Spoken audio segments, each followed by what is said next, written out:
तो मैं आज अगेन इसका सुप्रीम की न्यू एपिसोड को एक्सप्लेन करने जा रहा हूँ। एपिसोड स्टार्ट होता है जहां हम देखते हैं मास्टर जुगी और यूकिन के फादर को। इटर्नल सेट के एंसेस्टर यूकिन के फादर से यानचेन और यूकिन की शादी की बात करते हैं, जहां उसके फादर ये बात मान जाते हैं और बोल रहे होते हैं कि ठीक है, आज से 60 साल बाद विंटर में यूकिन और यानचेन की शादी होगी। जिसके बाद वो बोल रहे होते हैं कि एंसेस्टर, आप इसके बारे में चिंता करना बंद कर दीजिए। अब ये जो भी होगा वो हमारे हाथ होगा। जो यूकिन और यानचेन की शादी होगी हम उसे बहुत ही धूमधाम से मनाएंगे। जिसे सुनकर वो एंसेस्टर बहुत ही ज़्यादा खुश होता है। तभी वो किंग अपने सर्वेंट को बुलाता है और बोल रहा होता है कि पूरे कंट्री में ये बात फैला दो कि यूकिन और यानचेन की शादी होने वाली है, और जो इस शादी होगी वो बहुत ही ज़्यादा धूमधाम से मनाई जाएगी। और इस नैनगॉन डायनेस्टी के अंदर इससे इम्पोर्टेंट कुछ भी नहीं है, तो तुम सब लोग अब इस चीज़ के लिए जश्न मनाओ। और ये चीज़ बोल के वो उसको वहाँ से भेज देता है। इसके बाद हम देखते हैं मास्टर रुयान को, जो कि बोल रहे होते हैं कि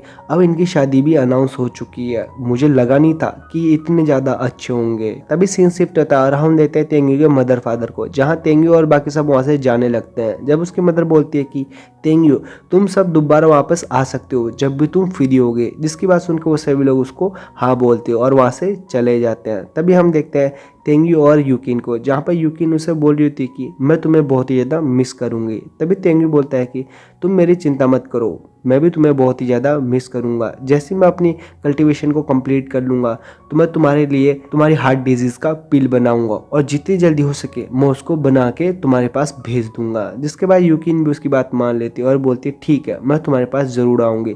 और वो अपने उसी शेर को बाहर निकाल के वहाँ से चली जाती है। जिसके बाद हम देखते हैं तेंगू को, वो अपनी वहाँ पर ट्राइब्यूलेशन को कंप्लीट करने के लिए आ जाता है और वो आसमान में देखकर हंस रहा होता है और बोल रहा होता है कि इस हेवन के लॉस तो पास्ट में मैंने ही बनाए थे, उसके बावजूद तुम्हारी इतनी हिम्मत कि तुम मुझसे यहाँ पर लड़ने की कोशिश करोगे। जिसके बाद हम देखते हैं कि आसमान से एक गोल्डन ड्रैगन आता है जो कि वहाँ पर तेंगू पर लग जाता है, लेकिन हम देखते हैं कि तेंगू ने उसको इजीली डिस्ट्रॉय कर दिया था। जिसके बाद तेंगू बोल रहा होता है कि और जितने भी है वो तुम सब एक साथ आ सकते हो। जिसके बाद हम देखते हैं कि एक थंडर ड्रैगन भी तेंगू की तरफ आ रहा होता है, जहाँ तेंगू बोल रहा होता है कि तुम्हारी हिम्मत कैसे हुई। जिसके बाद वो उस ड्रैगन को भी वहाँ पर खत्म कर डालता है और नीचे आता है और बोल रहा होता है कि मैंने अपने होमिंग ट्राइबेट बॉडी को ट्रेन कर लिया है और ये पूरी तरह से फिनिश हो चुका है। अब टाइम आ चुका है कि यूकिन की पिल को रिफाइन किया जाए ताकि उसे जल्दी से जल्दी बना सकूं। जिसके बाद हम देखते हैं कि वो वहाँ पर कल्टीवेशन करना स्टार्ट कर देता है। तभी सीन शिफ्ट होता है और हम देखते हैं ब्रदर हुआंगफू को, जो कि उस सिटी में घूम रहा होता है। तभी हम देखते हैं उसको वही प्रिंसेस दिखती है, जिसे देखकर वो बोल रही होती है कि आखिरकार ये अब यहाँ क्या कर रही है, और वो वहाँ से भागने की कोशिश करती है ताकि वो उसे देख ना सके। लेकिन हम देखते हैं कि लोंगदंग सेक्ट की प्रिंसेस ने उसे देख लिया था और वो उसके सामने आ जाती है और बोल रही होती है कि क्या तुम मुझसे भागने की कोशिश कर रही हो? सच में मुझे तुमसे मिलकर तो बहुत ही ज़्यादा अच्छा लग रहा है गैंगस्टर, और मुझे लगता है कि मेरा ट्रिप अब वेस्ट नहीं जाने वाला। और ये चीज़ बोल के वो हंसने लगती है। जिसके बाद वो हुआंगफू को बोल रही थी कि तुम चिंता मत करो, मैं तुम्हारे साथ यहाँ पर अपना स्टीलर अकाउंट को सेट करने नहीं आई हूँ, मतलब अपना हिसाब चुकता करने नहीं आया हूँ। इस टाइम में ब्रदर तेंगू के साथ कुछ अर्जेंट काम है, तो मैं चाहती हूँ कि तुम जल्दी से मुझे ब्रदर तेंगू के पास ले चलो और मुझे उनसे कुछ बातें करनी है। जिसके बाद ब्रदर हुआंगफू बोल रहा होता है कि होली रूल्स के अनुसार अगर कोई वहाँ पर कल्टीवेट कर रहा होता है तो हम उसको वहाँ पर नहीं ले जा सकते, तो मैं अभी तुम्हें उस ट्राइब्यूलेशन के अंदर नहीं ले जा सकता है क्योंकि ब्रदर तेंगू वहाँ पर अपना कल्टीवेशन कर रहे होंगे। जिसके बाद वो उसे बोल रहे होते हैं कि तुम एक काम क्यों नहीं करती, तुम लॉन्गयान सेक्ट वापस चली जाओ। जिसके बाद अगर तेंगू आ जाएगा तो मैं तेंगू को बता दूंगी। जिसके बाद वो लड़की को गुस्सा आ जाता है और बोल रही होती कि क्या तुम आखिरकार मुझसे इस तरह से कैसे बात कर सकती हो? मैं जानती हूँ कि तुम मुझे यहाँ से भगाने की कोशिश कर रही हो, और आखिरकार तुम अपने गेस्ट से इस तरह से कैसे बर्ताव कर सकती हो? और वो वहीं पर बैठ जाती है और बोल रही होती है कि मैं तो अब यहाँ पर ब्रदर तेंगू का वेट करूंगी जब तक वो यहाँ पर नहीं आ जाते। जिसके बाद ब्रदर हुआंगफू बोल रहा होता है कि तुम यहाँ पर नहीं बैठ सकते क्योंकि ये रूल्स है। जिसके बाद वो नीचे आ जाती है और बोल रही थी कि ठीक है, मैं जा रही हूँ, लोंगथेंग सेक्ट वापस जा रही हूँ, लेकिन मैं ब्रदर तेंगू को वहाँ पर वेट करूँगी क्योंकि मुझे ब्रदर तेंगू से कुछ अर्जेंट बात करनी है। जिसके बाद वो बोल रही थी कि तुम याद से ब्रदर तेंगू को भेज देना। जिसके बाद हम देखते हैं वो उसी बेल की तरफ देख रही होती है जहाँ पर 3 बेल बजती है और वो उसी तरफ जाने लगती है। तभी सीन शिफ्ट होता है और हम देते हैं तेंगू को, वो अपनी स्पिरिचुअल कॉन्शियस का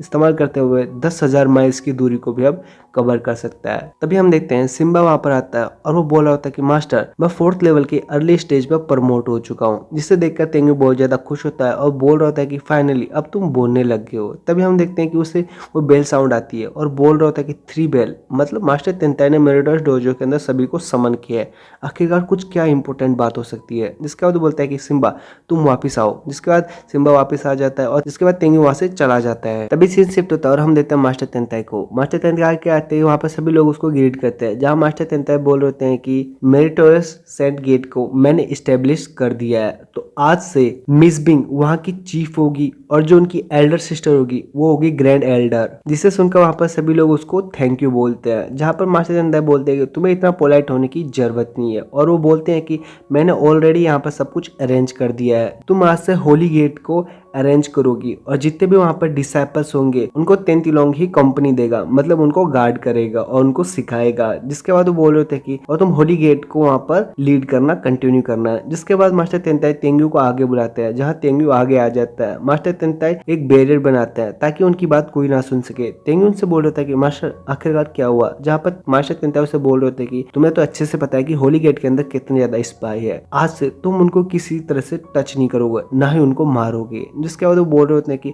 अगर तुमने ऐसा किया तो बहुत ही ज्यादा अफेक्ट होगा हम सब लोगों को और हम सब मुसीबत में आ सकते हैं, और इस होली गेट के अंदर तो तुम्हारे यहाँ पर बहुत ही ज्यादा अपोनेंट्स है, तुम्हारे दुश्मन जो तुम्हें मारने के फिराक में है। जिसके बाद तेंगु बोलता है कि मास्टर मैं समझ चुका हूँ। जिसके बाद मास्टर उस बैरियर को वहां से हटा देते हैं और वहां से चले जाते हैं। तभी हम देखते हैं कि ब्रदर वांगफू वहां आता है, जो कि तेंगु का हाथ पकड़ते उसको वहां से ले जाने लगता है, जहाँ पर तेंगु बोल रहा था कि ब्रदर वांगफू आखिरकार क्या हुआ। जिसके बाद ब्रदर वांगफू सब कुछ बता देता है कि लोंगतियन सेट की प्रिंसेस यहाँ आई थी और वो आपसे अर्जेंट कुछ बात करना चाहती है। जिसके बाद तेंगु भी समझ चुका था और वो मिस बिंग से वहां से जाने के लिए बोलता है। जिसके बाद मिस बिंग बोलती है कि तुम जा सकते हो, अगर तुम्हारे लिए कोई और इम्पोर्टेंट काम है तो तुम पहले उसको कर सकते हो, हम तो तुम्हारे यहाँ पर वेट करेंगे। जिसके बाद तेंगु ब्रदर वांगफू को बोलता है कि ब्रदर वांगफू तुम मेरे साथ चलो, लेकिन ब्रदर वांगफू मना करता है और बोलता है कि नहीं मैं नहीं आ सकता, मुझे और भी कुछ काम है, और वो वहां से चला जाता है। जिसके बाद तेंगु यिंगिंग को लेकर वहां से चला जाता है। तभी सीन शिफ्ट होता है और हम देते तेंगु को, वो लोंगतेन सेट आ चुका था, जहाँ पर वो प्रिंसेस उसका वेट कर रही होती है और वो उसे देखकर बोल रही थी कि मास्टर आप फाइनली यहाँ पर आ चुके हो। जिसके बाद तेंगु बोल रहा था कि आखिरकार यहाँ पर हुआ क्या है। जिसके बाद वो बोलती है कि लोंगतेन सेट के बाहर कुछ छोटे छोटे सेक्ट्स है, जिसके अंदर एक फैमिली को बहुत ही मिस्टीरियस तरीके से मार दिया गया है, और मुझे लगता है कि वो 5 ब्लैक स्मिथ के द्वारा ही किया गया है कुछ। जिसके बाद बोलती है कि इसलिए मैं चाहती हूँ कि आप इसके बारे में इन्वेस्टिगेट करो और इसके पीछे का पता लगाओ कि आखिरकार यहाँ पर क्या चल रहा है। जहाँ पर तेंगु बोल रहे थे कि ठीक है मैं तुम्हारे साथ लोंगतेन सेट के 9th फ्लोर पर जाना चाहता हूँ ताकि वहाँ पर देख सकूँ आखिरकार हुआ क्या है। तभी हमें दूसरी साइड दिखाया जाता है, जहाँ पर 2 डिसाइपल्स उसी लोंगतेन सेट के मास्टर को मार रहे होते हैं और वो उसे बोल रहे होते हैं कि तुम हमारी बात मानोगे कि नहीं। जहाँ पर वो मास्टर बोल रहे थे कि नहीं मैं तुम्हारी रिक्वेस्ट कभी भी एक्सेप्ट नहीं करूंगा, और उसे मारने लगते हैं। तभी हम देखते हैं कि तेंगु वहां आ जाता है और उन्हें पकड़ लेता है, जहाँ पर वो पूछ रहे होते हैं कि मास्टर आखिरकार यहाँ पर चल क्या रहा है। जहाँ पर वो बोल रहे होते हैं कि ये लोंगतेन सेट में इन्वेलिड करना चाहते हैं ताकि वो अपना हिस्सा ले सके, जहाँ पर वो मैं उनको मना कर रहा हूँ लेकिन ये मानने को तैयार नहीं। तभी हम देखते हैं उन 2 डिसाइपल्स को, वो बोल रहे होते हैं कि आखिरकार तुम कौन हो, क्या तुम इनको बचाने वाले हो। जहाँ पर हम देखते हैं तेंगु को, वो बोल रहा था यिंग यिंग इन सबको खत्म कर डालो। जहाँ पर हम देखते हैं कि उन दोनों की फाइट वहां पर होने लग जाती है, जहाँ पर उस लड़की की तेंगु से और यिंग यिंग की उस लड़के से। जहाँ पर हम देखते हैं कि वो लड़की के हाथ में 6 हेवनली इमॉर्टल एम्परर की स्वॉर्ड होती है, जिसे देखकर तेंगु बहुत ज्यादा हैरान हो जाता है और वो तेंगु पर स्लेश अटैक कर रही होती है। जहाँ पर तेंगु बोल रहा था कि 6 हेवनली स्वॉर्ड आखिरकार कैसे आई, और वो एक स्लेश में उसके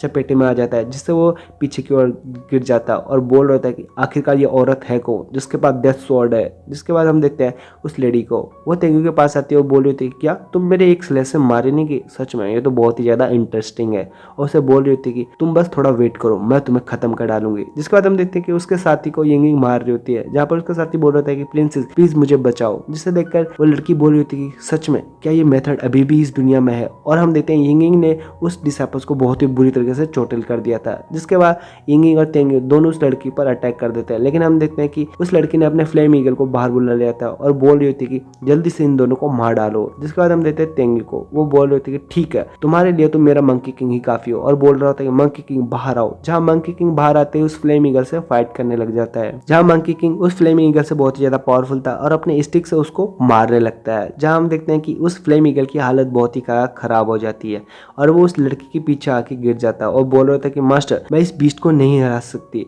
आप इस लॉन्गटेंग सेक्ट से जल्दी से निकलो। जिसके बाद हम देखते हैं कि वो उसकी बात मान के उस फ्लेम ईगल के ऊपर बैठ जाती है। जहाँ पर वो जाने लगती है तभी अपने साथी को देखती है और सोच रही थी कि मुझे इसे मारना होगा वरना ये सब कुछ बता देगा, और वो एक स्लेज से उस पर अटैक कर देती है। लेकिन हम देखते हैं तेंगू बोलता है कि यिंगिंग, इसे जिंदा बचाओ। जिसके बाद हम देखते हैं कि यिंगिंग उसके स्लेज को अपने स्लेज से खत्म कर डालती है, जहाँ पर वो बंदा जिंदा बच जाता है। तभी तेंगू बोल रहा था कि सिम्बा, जल्दी से उसका पीछा करो ताकि मंकी किंग और तुम उसे जिंदा पकड़ सको। जिसके बाद सिम्बा उसकी बात मानती वहां से चला जाता है। तभी यिंगिंग बोल रही होती कि मास्टर, जो उस औरत के हाथ में स्वॉर्ड थी वो तो 6 हेवनली एम्परर्स की स्वॉर्ड थी। जिसके बाद तेंगी बोल रहा होता है कि 6 हेवनली एम्परर भी जरूर रीइंकारनेट हुआ होगा इंसान की फॉर्म में ताकि वो मुझे मार सके। वैसे भी वो चाओ सुप्रीम का ही तो एक सर्वेंट था, चाओ सुप्रीम उसका टीचर जो था। मुझे तो लगता है कि चाओ सुप्रीम ने ही उसको यहाँ पर रीइंकारनेट करके भेजा होगा ताकि वो मुझे मार सके। जिसके बाद यिंगिंग बोल रही होती कि क्या हम उनको अभी खत्म नहीं कर सकते। जिसके बाद तेंगी बोल रहा था कि नहीं, जो हमारे अभी करंट स्ट्रेंथ है उसके कारण हम किसी भी इमोर्टल के रीइंकारनेशन से अभी लड़ नहीं सकते, तो हमें जल्दी से जल्दी और भी ज़्यादा पावरफुल होना होगा और मुझे अपनी सारी की सारी होंगबंग स्वॉर्ड्स को ढूंढनी होगी, जिसके बाद ही हम अपना रिवेंज लेंगे। जिसके बाद यिंगिंग बोल रही थी कि मास्टर, मैं हमेशा आपके साथ रहूंगी और उस दिन का वेट करूंगी। और यही सब चीज़ दिखाते हुए ये एपिसोड यहाँ पर ही खत्म हो जाता है।